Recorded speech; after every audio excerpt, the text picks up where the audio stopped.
Kita akan bahas dan pantau lebih dalam mengenai jalannya sidang di Pengadilan Negeri Jakarta Barat untuk sidang kasus narkotika ini. Kita akan nanti juga membahasnya bersama dengan narasumber kita dan mantan Kabar Eskrim Komjen Pol Purnawirawan Pak Ito Sumardi yang sudah bergabung bersama kami, dan kita juga akan memantau bagaimana jalannya sidang di Pengadilan Negeri Jakarta Barat. Ada rekan kami Adia Anwari yang sudah siap untuk mengabarkan. Kita akan sapa rekan kami dulu, ada Adia, untuk menginformasikan perkembangan atau persiapan mengenai jalannya sidang pada hari ini. Rencananya akan ada sidang pemeriksaan saksi ahli. Ada beberapa saksi ahli dan saksi ahli apa saja yang akan dihadirkan. Adia sudah memiliki laporannya. Adia, saksi ahli apa saja yang kemudian dihadirkan untuk sidang pada hari ini?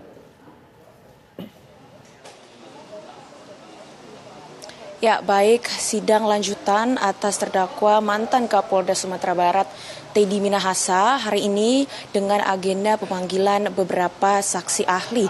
Salah satunya adalah ahli bahasa dan juga ahli forensik yang nanti akan dimintai keterangan dan juga analisanya terkait kasus pengedaran narkotika dari mantan Kapolda Teddy Minahasa. Namun hingga kini pemirsa, kami masih belum mengetahui nama-nama lengkap atas saksi-saksi ahli yang akan didatangkan di Pengadilan Negeri Jakarta Barat ini. Dan nantinya sidang ini akan digelar atau dilaksanakan pada pukul 09, maksud kami 9 pagi waktu Indonesia Barat di Pengadilan Negeri Jakarta Barat, tepatnya di ruang sidang 1 Kusuma Atmaja. Dan hingga kini kami awak media juga masih terus memantau jalannya ataupun persiapan apa saja yang disiapkan di ruang sidang 1 ini. Namun hingga kini memang belum ada nama-nama yang pasti terkait saksi ahli yang akan didatangkan. Kalau kemarin sidang ini diselenggarakan dengan terdakwa Dodi Prawiranegara yang mendatangkan Teddy Minahasa sebagai saksi mahkota. Dan untuk jalannya sidang kemarin memang ada sedikit yang menarik, yaitu salah satunya adalah pernyataan dari Linda Pujastuti terkait hubungan dekat atau hubungan spesial dengan terdakwa Teddy Minahasa ini. Dan di mana dalam pernyataannya ini Linda Pujastuti sempat menyatakan bahwasannya ia kerap tidur bersama mantan Kapolda Teddy Minahasa di kapal pesiar ketika mereka berdua dalam perjalanan dalam kasus narkotika di Laut Cina Selatan ini, pemirsa. Nah, lalu pernyataan dari Linda Pujastuti ini sempat menggegerkan atau mengagetkan jalannya persidangan di ruang 1 Kusuma Atmaja ini. Nah, kemudian pemirsa, Teddy Minahasa ini pun meminta majelis hakim meminta waktu kurang lebih 2 menit untuk menyatakan pendapat atau responnya terkait pernyataan Linda Pujastuti seperti itu. Dan akhirnya Teddy Minahasa ini menyatakan menyanggah segala pernyataan dari Linda Pujastuti terkait hubungan dekatnya dengan Teddy Minahasa. Nah, namun lalu juga pemirsa, kasus ini bermula tepatnya pada tanggal 14 Mei 2022, di mana pada awalnya ini Polres Bukit Tinggi mengungkap adanya peredaran narkoba jenis sabu seberat 41,387 kg. Dan kemudian Dodi yang dulu menjabat sebagai Kapolres Bukit Tinggi ini langsung melaporkan kasus tersebut kepada mantan Kapolda Sumatera Barat, yakni Teddy Minahasa, yang saat itu masih menjabat sebagai Kapolda di sana. Setelah itu Teddy juga sempat memerintahkan Dodi Prawiranegara untuk membulatkan angka tersebut menjadi 41,4 kg. Dan Teddy juga sempat meminta agar Dodi menukar barang bukti itu sebanyak 10 kg.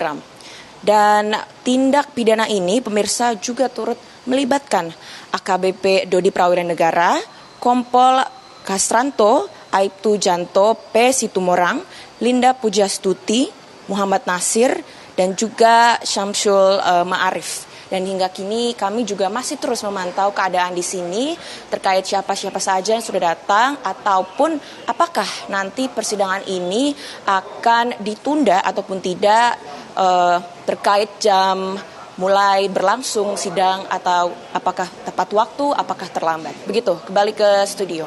Oke, Adia. Artinya hingga saat ini belum ada terdakwa yang hadir tiba di lokasi sidang atau seperti apa? Ya, benar sekali Alfat, hingga saat ini memang belum terlihat ada terdakwa ataupun para pemeriksa yang akan datang dan melakukan pemeriksaan saksi ahli ini. Hingga kini, tepatnya pukul 8:44 waktu Indonesia Barat, keadaan di Pengadilan Negeri Jakarta Barat masih terbilang cukup sepi dikarenakan belum ada terlalu banyak orang ataupun tamu maupun staf-staf yang hadir di Pengadilan Negeri Jakarta Barat ini. Alfa. Nanti jalannya sidang sesuai dengan jadwal pukul 9. Kita akan tunggu nanti. Terima kasih Adia mengabarkan dari Pengadilan Negeri Jakarta Barat. Kita akan bahas mengenai kasus ini pemirsa bersama dengan mantan Kabar Eskrim. Ada Pak Ito Sumardi yang sudah bergabung bersama kami. Selamat pagi. Assalamualaikum Pak Ito. Waalaikumsalam, selamat pagi Mas Afat. Pak Ito Sumardi, kita kembali disuguhkan dengan persidangan narkoba Teddy Minahasa. Tadi di persidangan kemarin sebelumnya juga sempat terungkap bahwa ada istilah undercover buying Pak di sini yang menjadi alasan atau dalih dari seorang Teddy Minahasa untuk menjebak Linda. Mungkin Pak Ito dari pengalamannya mungkin bisa menjelaskan mengenai apa sih sebenarnya undercover buying ini, apakah sesuatu hal yang lumrah dilakukan dalam hal pengungkapan kasus narkoba? Memang dalam satu pengungkapan kasus ya, atau ibaratnya kalau kita ingin mendapatkan barang bukti ya dari satu kejahatan di sini narkoba, banyak berbagai taktik dan strategi yang digunakan oleh penyidik ya. Tentunya di sini yang memang masing-masing ini kan punya cara sendiri. Salah satu di antaranya yang biasa dikenal dengan istilahnya undercover buying ya.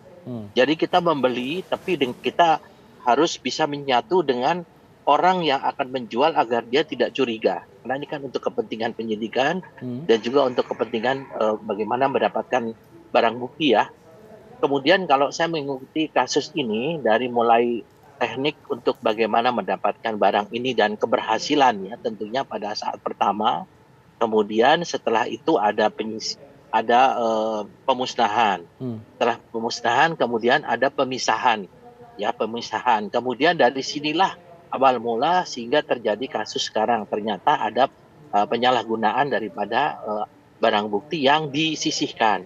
Karena kalau sesuai dengan aturan ya, ketentuan memang setiap barang bukti narkoba yang disita itu harus kita sisihkan ya sebagai barang bukti nanti pada saat pengajuan di pengadilan. Tapi ini memang yang menariknya kan di sini barang bukti itu kemudian ditukar dan kemudian barang bukti yang asli atau barang yang asli itu kemudian disalahgunakan.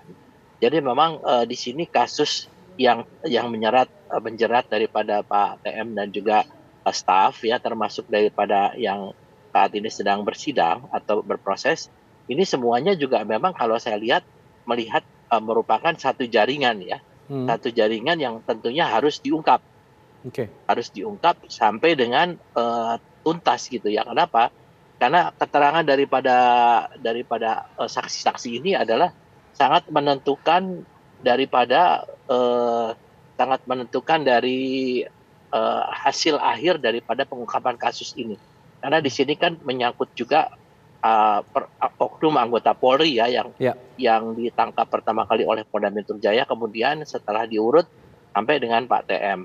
Dan tentunya melihat perbedaan keterangan-keterangan yang disampaikan ataupun penolakan pencabutan berita acara itu sah-sah saja ya, itu bisa saja. Tapi kan tentunya hakim mempunyai satu kesimpulan sendiri apakah ini benar atau tidak. Saya kira itu Mas. Pak Ito, tadi Anda katakan juga setiap kali ada rilis narkoba, biasanya polisi akan melakukan penyisihan yang memang tadi Pak Ito katakan harus disisihkan dulu begitu ya. Nanti saya ingin minta penjelasan lebih dalam. Nanti setelah jeda ya Pak ya. Baik. Kami jeda dulu. Kami kembali sesaat lagi. Pemirsa tetap bersama kami di Breaking News TV.